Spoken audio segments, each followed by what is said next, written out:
Well, if you want to know what blended family ministry looks like, you need to understand, first of all, what it is, what the objective of stepfamily ministry is. Stepfamily ministry, at its heart, is marriage ministry.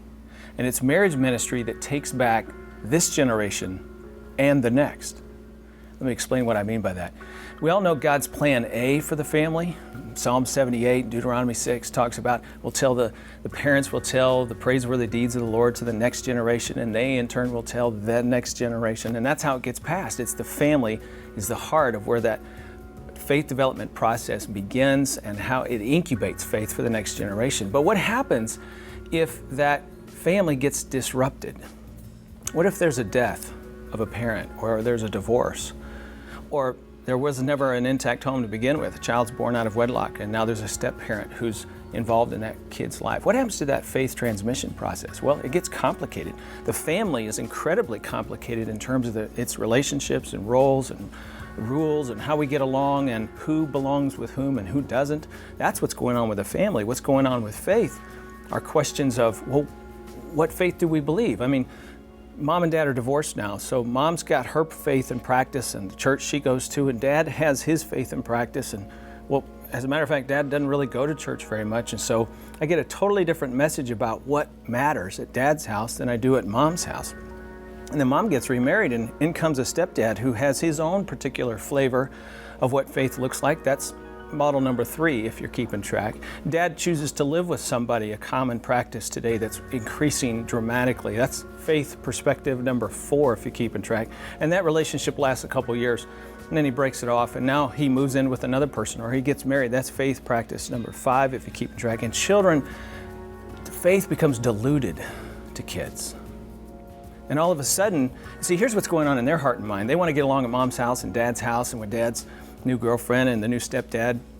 And so they adopt all the faith practices and value sets. And we systematically raise our kids to be postmodern thinkers. First and foremost, blended family ministry is a ministry of the church. The church has to do this. We have a moral imperative. We keep talking about postmodernism as if it's something out there. We're incubating that. Unfortunately, through a series of marriage, divorce, remarriage, redivorce, death of a parent, remarriage, unclear faith practices. All of that means if we can stop that process of redivorce and a remarriage and another person involved in the kid's life, and we can create consistency in that child's heart and life, if we can create a strong, stable family, we're redeeming not only this generation, but the faith of the kids of the next generation. But there's even more good news than that. We can now document with research that kids who grow up, we talk a lot about children of divorce and all the negative impact on their lives. Well, guess what? Children of strong, stable stepfamily marriages that follow a divorce, the stepfamily marriage actually gives them a positive role model that negates the negative role model that they originally encountered in their parents' divorce. Not only does it give them a stable faith perspective, but it gives them a stable marital perspective, family perspective. It gives them a sense of hope about their own marital relationships. And what we can now see is that children, as they grow up and become adults themselves, their marital relationships reflect more the positive step-couple marriage than the negative biological parent divorce. That is really good news. At its heart, blended family ministry is redemptive in this generation and the next. Now, here's some things you need to pay attention to. First of all, as a ministry leader or church leader, you need to have a redemptive mentality about you. There are people who have wandered away from the Lord, wandered into sin, and now find themselves in a complex family situation. And so we need to be reaching out to them the same way Jesus did the woman at the well in John chapter 4. Remember, she goes there and avoid everybody, and at the end of the day, he turns her into an evangelist. Yeah, we can do the same thing with stepfamilies today.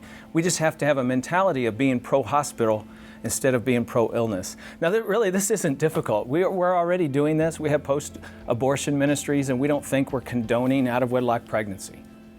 We have divorce recovery ministries all over America, but we don't think we're encouraging people to get divorced. As a matter of fact, we celebrate recovery all over this country on a regular basis, and we're not celebrating addiction. Why in the world would we assume that when we do step-family ministry, we're somehow condoning or endorsing their previous choices? No, we're pro-hospital. That's what grace is.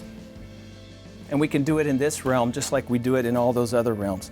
We also need to build bridges of grace, because here's one of the things I want you to know about stepfamily couples. They are a tough audience to get in the room. You start a small group, you start a Bible class, you got a workshop, you got a Sunday school class, you do a conference on a weekend. It's a tough audience to get in the room, and why is that? Well, part of it, there's a number of reasons. One of them is they're not sure they trust us, because they've heard all the negativity about divorce and divorced people, and they kind of feel judged by that. Part of it is they have their own internal shame. They have this sense that, man, maybe God doesn't really love me. Maybe I'm unlovable. There's a sense of unworthiness that really exudes in their walk and their questions about God and the church. So we have to go out of our way to build bridges of grace, to communicate, hey, we know you're there. We love you. It's okay. Come. Come as you are. Just as Christ would say to somebody, you're an outsider, become an insider. Have that outreach mentality. Go out of your way to communicate, it's okay, we love you, we'll take you here, so to speak. Give testimonials on Sunday morning. Tell stories about stepfamily couples that have been successful.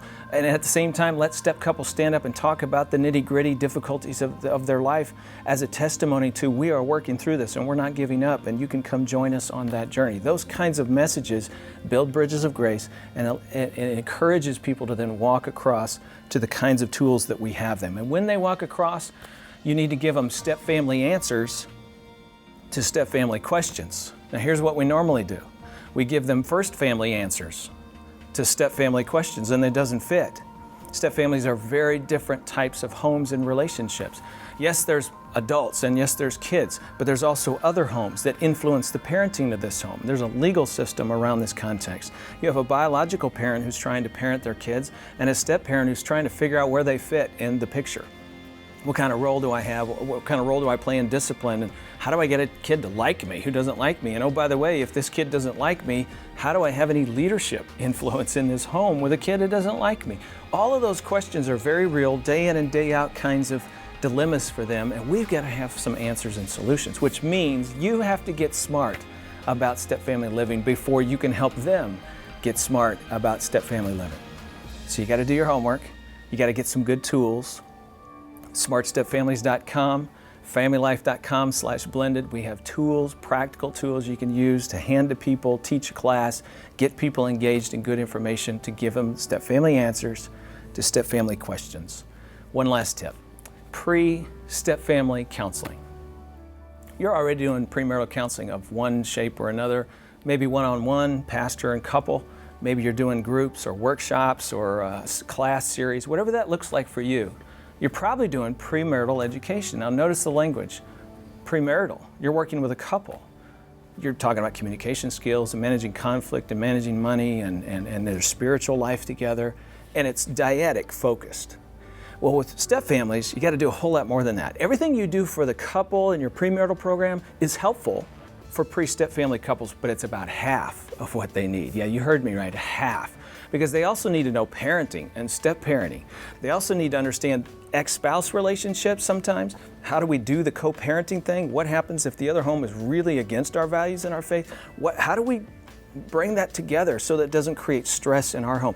There's a whole new set of topics that you got to open their eyes to so that they walk into this marriage informed, ready, got tools in their toolbox, step-family tools for step-family questions. You do that, and you're redeeming not only this generation, but the next.